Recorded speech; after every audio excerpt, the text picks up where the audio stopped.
Welcome back. Panelists here. Politico, national correspondent Betsy Woodruff Swan.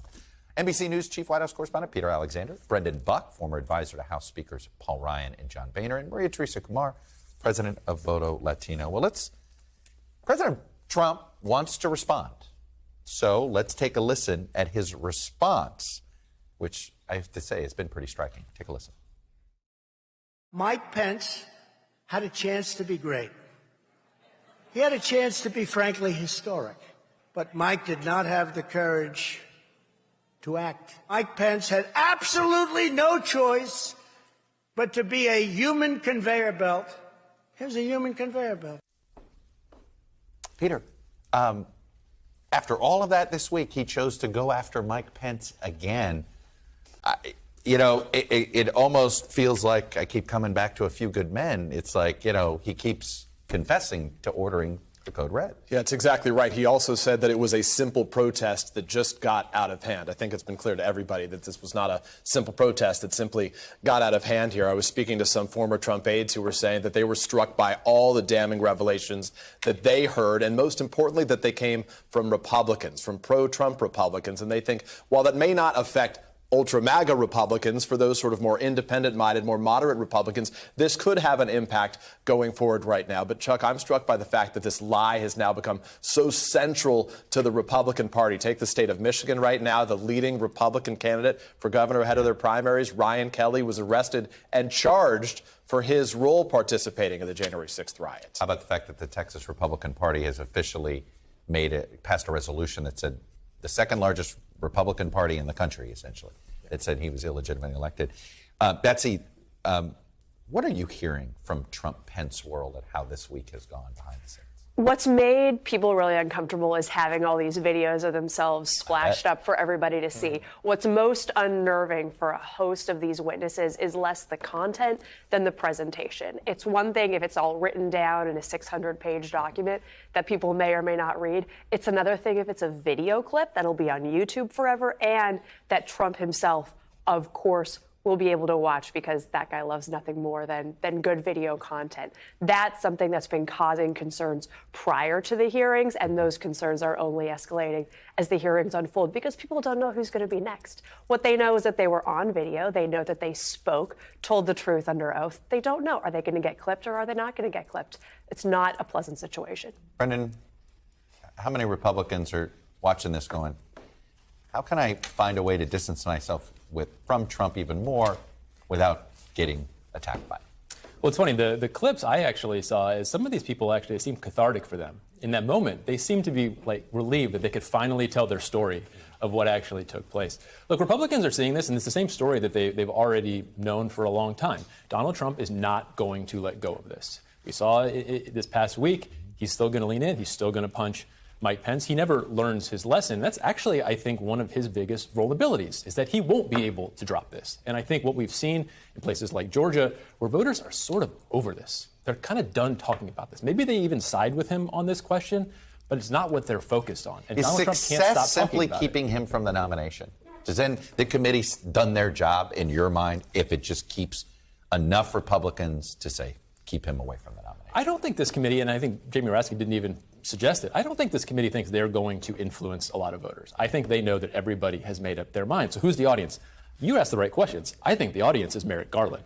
I think they're trying to prove a case to the Department of Justice that there was a crime committed here. And if there are political benefits, whether that impedes Donald Trump from running for president again, great. That's also, I think, part of the equation. But I don't think that they think that there's going to be a political movement so much that's going to change enough minds that he's no longer viable.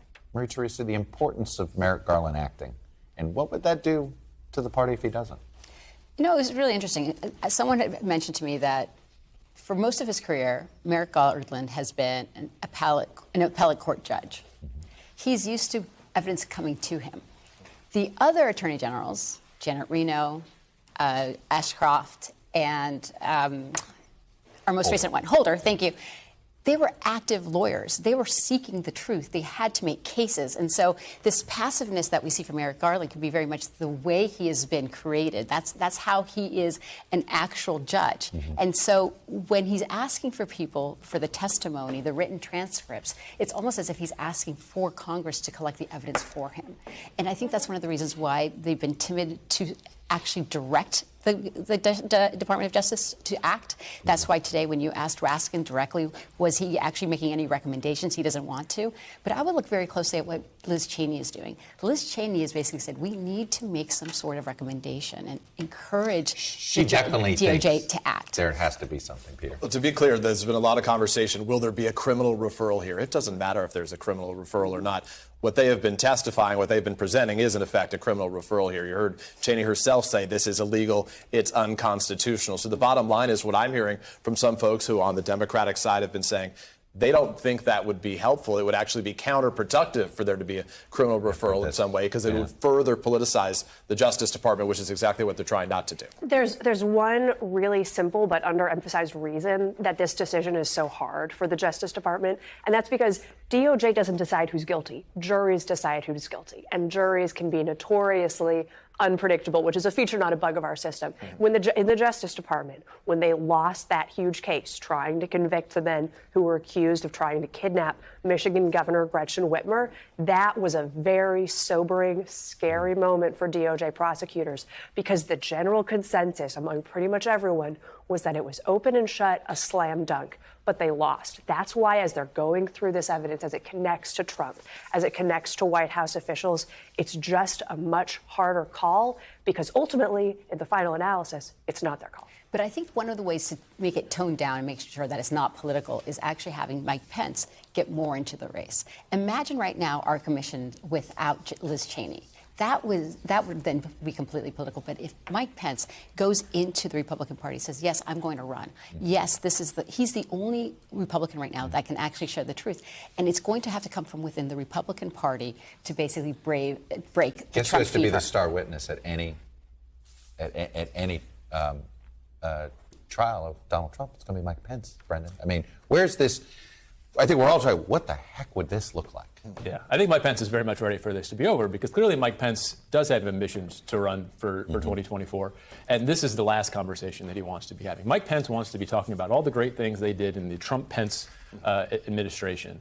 He can't allow his persona among the Republican base to be defined by this question. And right now, this is the central thing we know about Mike Pence, his role in this attempted coup. Well, as every U.S. attorney I've talked to, if there is a prosecution of Donald Trump, you have to have Mike Pence as your star witness, pure and simple. Thanks for watching our YouTube channel. Follow today's top stories and breaking news by downloading the NBC News app.